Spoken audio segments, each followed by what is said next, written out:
ഹൃദയത്തിൻ തന്തിയിൽ ആരോ വിരൽ തൊടു മൃദുലമ നിസ്വനം പോലെ ഇലകളിൽ ജലകണം ഇറ്റു വീഴും പോലെ ഉയിരിൽ അമൃതം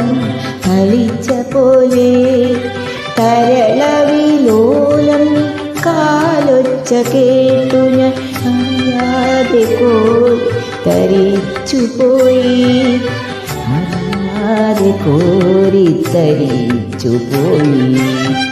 വാതിൽ പഴുതിയിലൂടെ മുന്നിൽ കുങ്കുമം